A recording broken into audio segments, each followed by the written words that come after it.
Hello mga bossing, kayo po ba mga bossing ko ay nag-iisip ko ano kaya mga pinakamabibisang pwedeng gawin na para hindi na malasin, puro swerte ang dumating.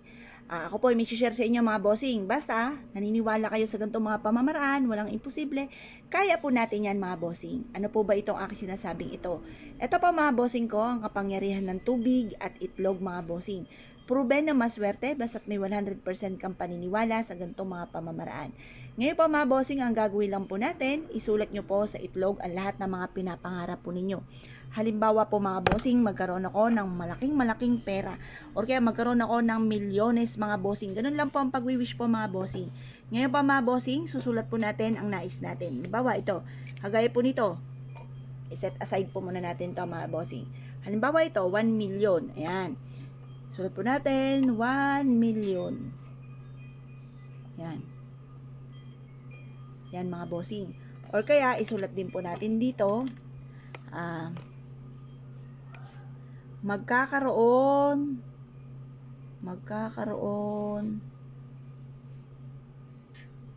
ako ng mga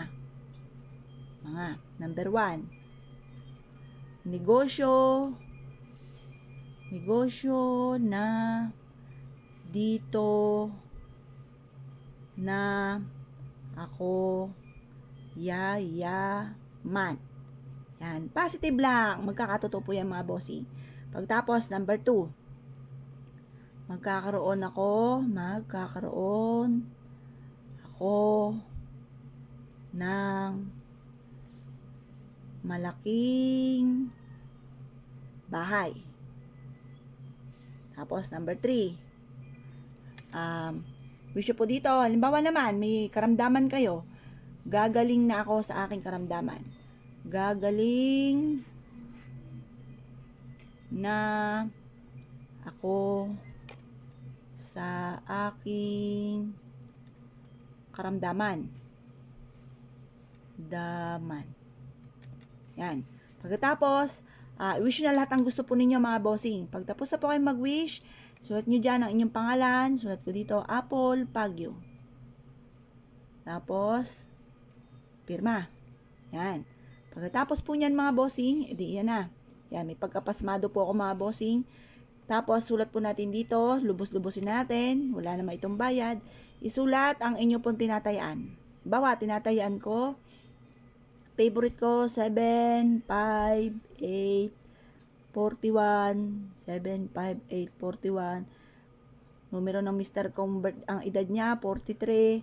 Tapos, ang anak kong bunso ay 10. Yan. Or kaya, alisin natin itong isa, gawin yung 18. Kasi birthday naman yun, edad naman yun ng aking anak.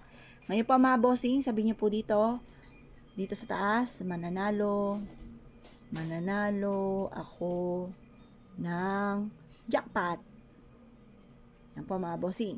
Pagkatapos ito mga bossing, eto na ang ating tubig. Pero syempre mga bossing, bago nyo po dito ilagay sa ito pong ating wishes ng mga bossing ko sa tubig, ito po muna iikot po ninyo sa inyo pong mula ulo hanggang paa mga bossing, talampakan, alak-alakan mga bossing, palad mga bossing, lahat na ipaikot nyo po siya mga bossing, maging sa inyong kilikili.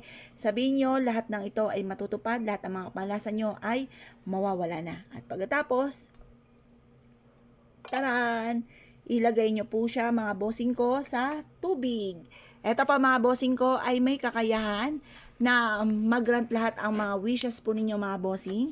Ito pa mga bossing ko ay may kakayahan din na makapagtaboy ng mga kamalasan. Gawin nyo po ito mga bossing at ito sa umaga nyo po ito gagawin at ito po ay ma-amaze ka sa mga swerteng darating sa buhay nyo matapos nyo po itong gawin mga bossing. Ngayon pa mga bossing, basta yung ating tubig ay kumbaga marami ng mga nakalutang, maraming alikabok, madumi na siya. Itapon nyo po itong itlog, pagkatapos yung tubig, itapon sa lababo, ito po hugasan nyo mabuti, yun na po yan mga bossing. Mapapasin ninyo na lagi kang iaadya ko sa lagi ikaw ay suswertihin. Ngayon pa mga bossing, kung kayo po naniniwala at naisyo po itong gawin, huwag na po kayo magpatumpik-tumpik pa, subukan nyo po ito, proven po ito na maswerte. I-mindset nyo na kayo magiging matagumpay, lahat ng mga pangarap ay matutupad. Yun pa mga bossing, good luck po sa inyo po lahat. Salamat po.